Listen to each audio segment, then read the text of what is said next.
Ubu butumwa mubugezwaho na Ministry of Unlimited Holy Ghost. Muri kumwe n'amahoro Dieu d'amour. Umuzingo ni uwa kabiri witwa kuza ku bwami bw'Imana. Ubuntu n'amahoro bituruka ku Mana Data wa twese watanze umwana wawe Yesu KRISTO, ndetse no kuri Yesu KRISTO witangiye ibyaha byacu, ndetse no ku Mwuka Muziranenge ukomana natwe, ukubeho wowe n'abawe ndetse n'ibyawe byose. Icyiciro cy'ijana na 183 turacyari kwiga ku butumwa bwiza bwa Yesu KRISTO. Reka dusenge. Witeka Mana igira neza, Mana ikomeye, Data wa twese ushobora byose, utweza gukiranirwa kose, ubupfapfa bwose, n'ibyaha byose, n'irenge zose.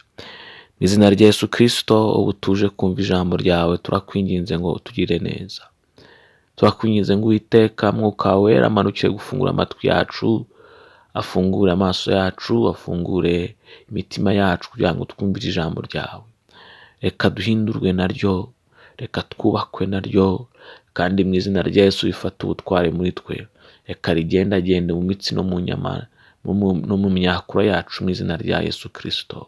Reka rikuremo ubutware bwose bw'umwijima n'imbaraga zose za sekibi, kugira ngo twige kandi twigishwe nawe ndetse twumvire ijambo ryawe. Tuguciriye bugufi Data wera, Mana igira neza, utwuze imitima ica bugufi kugira ngo tubone kugira neza kwawe.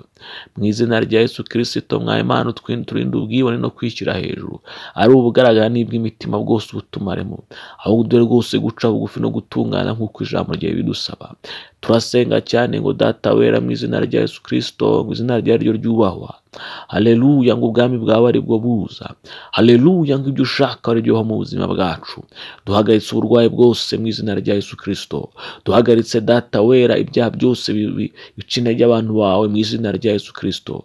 Turasenga ngo ubushake bwawe ari bwo bubaho. Turasenga ngo Uwiteka Data wera ibyo ushaka ari byo bibaho. Mu izina rya Yesu KRISTO, ngo ubwami bwawe gusa ari bwo bubaho. Mu izina rya Yesu, mu izina ryo ryubahwa. Mu izina rya Yesu KRISTO ushyirwe hejuru. Uduhe imbaraga zo gushyira mu bikorwa ibyo twigishwa nawe.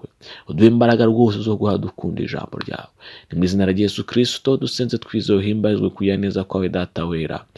Amen. Amen. Turasoma muri Luka 18:37 kugeza kwa 40. Biravuga ngo abantu bose bo mu gihugu cy'Abagadalene giheranye nabo baramusaba ngo bavire mu gihugu ko bari batewe ubwoba n'ubwoba bwinshi. Nuko Yesu yicara mu bwato asubirayo. Yesu akigaruka abantu baramwakira kuko bose bari bamutegereje. Muri Luka 18:37 kugeza kwa 40. 37:40.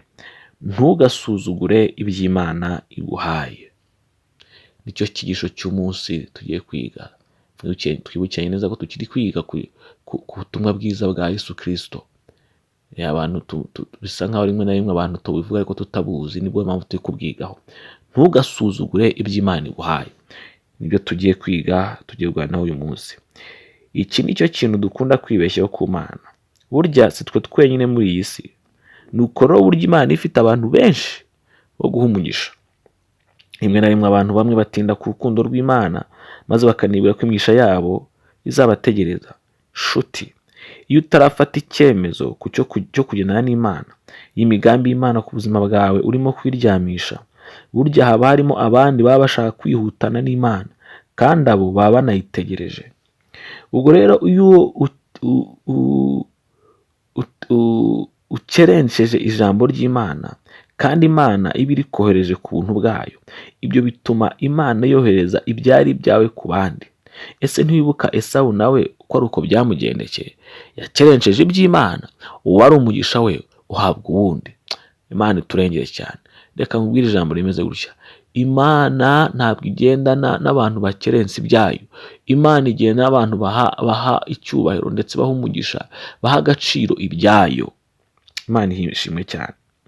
Yesu yari gukiza abarwayi benshi muri Gadaleni, yari kubabwiriza ubutumwa bw'iteka ryose, yari kubakemura ibyari byananiranye. Ariko nanone urebe kugiraneza kw'Imana kw'Imana. Ntabwo ijambo ry'Imana rizagenda ubusa. Bamaze kwirukana KRISTO mu gihugu cyabo, hariho abandi bamwohererejwe, abari bamutegereje. Hari ababonye Yesu nubwo bitari muri gahunda ye yo kumubona uwo munsi. Hari ababonye Yesu uwo munsi bitewe n'uko ba bandi bo muri cya gihugu bari bamaze kumwirukana. Imana ishimwe cyane. Muri Yesaya ibice 55 umurongo wa 11 haravuga ngo niko ijambo ryanjye riva mu kanwa kanjye rizamera, ntirizagaruka ubusa, ahubwo rizasoza ibyo nshaka, rizashobora gukora ibyo naritumye. Aho ni muri Yesaya ibice 55 umurongo wa 11. Ntukerense iby'Imana, nuhakana ijambo ryayo, ukanga imigambi myiza igufitiye, ibyo byiza Imana yaguteguriye bizagenda bifata abandi bantu bazaba bishaka, kuko ijambo ry'Imana ntabwo ryagaruka ubusa. Erega ni nk'ibi nabyo byabaye ku Bayuda ubwo bihakanaga ubutumwa bwiza, ntabwo bari gusubira ku Mana ntacyo bukoze, ahubwo bwahise bugenda bufata abanyamahanga maze natwe tumenya Imana. Erega hari abantu benshi bifuza cyane ibyo urimo guhabwa ubyanga, hari ndetse n'abategereje ibyo ngibyo ngo ubyange maze nabo babitware. Niko ijambo ry'Imana rivuga. Ibyo turabisanga mu Baroma ibice 11 umurongo wa 19 kugeza ku 22. Haravuga ngo ahari wavuga utamashami yahwanyuriwe kugira ngo nterweho, ni koko kutizera niko kwayahanyuje, none nawe kwizera niko kuguteyeho. Ntukibone ahubwo utinye, kuko ubw'Imana itababariye amashami y'akavukire nawe ntizakubabarira. Nukurebe kugira neza kw'Imana kandi no kutabera kwayo. Kubaguye ni ukutabera, ariko kuri wowe ni ukugira neza nuguma muri uko kugira neza kwayo, kuko nutagira utyo nawe uzahwanyurwa. Aho uri mu Baroma ibice 11 umurongo wa 19 kuza kwa 22. Ahari uyu munsi uri muri Kristo kuko hari uwamwanze.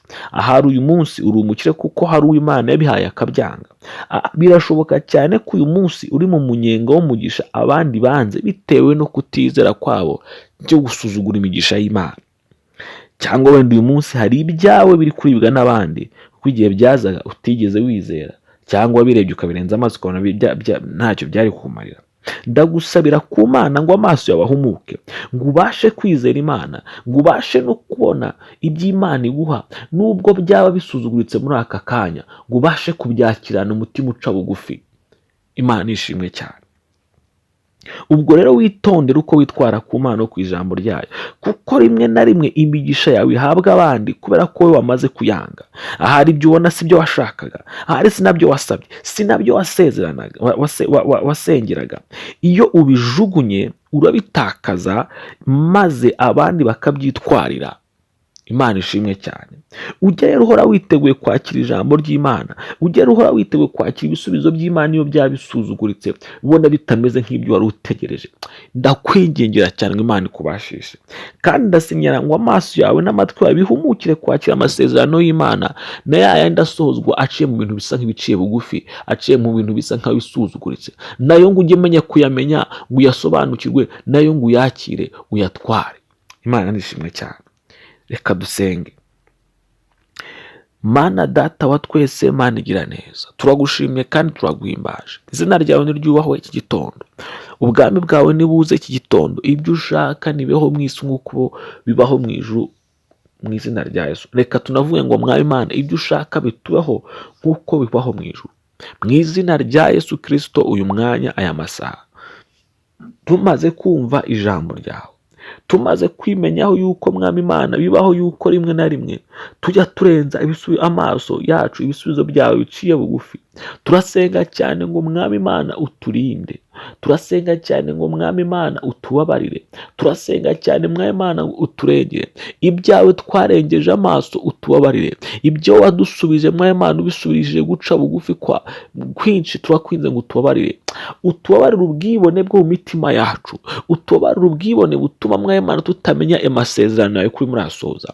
Turakwinginze ngo rero guhera uyu munsi amaso yacu afunguke, ibyo ukora Mwami Imana amaso yacu afungukire kubireba no kubimenya, kugira ngo tumenye kugira neza kwawe, kugira ngo tumenye gukora kwawe, kugira ngo tumenye ibyo ushaka ku buzima bwacu kandi tubikore. Mu izina rya Yesu ndahamagara Imana isumba izindi mana, ndahamagara Imana ikomeye kurusha izindi mana, kugira ngo amaso yacu ahumuke, kugira ngo amatwi yacu azibuke, kugira ngo imitima yacu Mwami Imana ifungukire kwakira ibyawe.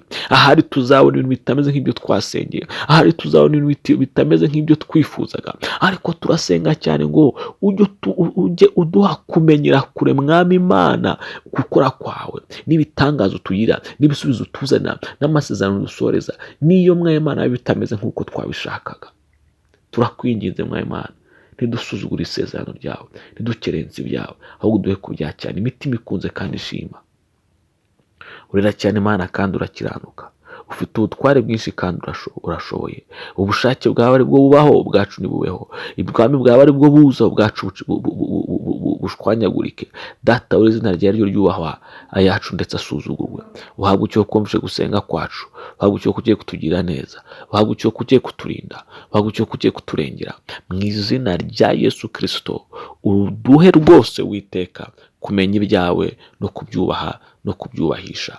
Mu izina rya Yesu Kristo niko dusenze twizoshyirwe hejuru Data wera. Amen. Isezerano ry'umunsi risanga mu Baroma ibice 11:12 kuza kwa 18. Aravuga ngo ariko niba amashami mwe yarahanyuweho, nawe uri umunzenzo wo mu gasozi, ukaba waratewe nk'ingurukira hagati y'amashami, ugasangira nayo amakama y'igishyitsi cya elayo, ntukirarire ngo ugaye ayo mashami. Niba wirarira uyagaya, wibuke yuko atari igishyitsi kimeze kuri wowe, ahubwo ni wowe umeze ku gishyitsi. Aho biri mu Baroma ibice 11:17 kuza kwa 18. Uwiteka agumisha bwo kumva ijambo ry'Imana, Uwiteka agumisha bwo gutegera amatwi ijambo rye. Ndagusara amaso ahumutse, ndagusara amatwi azibutse, ndagusara umutima ufunguye, ndagusara umutima uciye bugufi. Umutima uciye bugufi umenya ibisubizo by'Imana, umutima uciye bugufi umenya kwakira ibisubizo by'Imana. Imana iguha umugisha kandi Imana ikubashe kumvira ijambo ryayo mu bigenda mu byose. Uwiteka kubashe kugubaha mu byo ukora byose. Uwiteka kubashije kugendana nawe mu migendere yawe yose. Mu izina rya Yesu Uwiteka kugiye neza, mu izina rya Yesu Kristo Uwiteka aguha umugisha. Ni mu izina rya Yesu Kristo senze kandi ngusabiye mwizeye. Amen. Ushobora kudusura kuri urubuga rwa Facebook cyangwa rwa YouTube ugasangiza inshuti n'umuryango wawe ijambo ry'Imana. Buri munsi haba ari icyigisho. Soma kandi wumve buri munsi ijambo ry'Imana bidashidikanywaho. Urabona uko kw'Imana mu buzima bwawe. Yesu aguha umugisha kubwo kubana natwe. Imbuga za internet wakoresha mu kudusura urazisanga munsi ya video. Ubutumwa butegurirwa na Ministry of Unlimited Holy Ghost, mwabugezwagaho na Mahoro Dieu d'amour. Ubuntu n'amahoro bituruka ku Mwami Yesu Kristo bikomeze kubana namwe, kandi Umwuka Wera ababashije gukomeza gukora ubushake bw'Imana mu buzima bwanyu bwa buri munsi. Amen.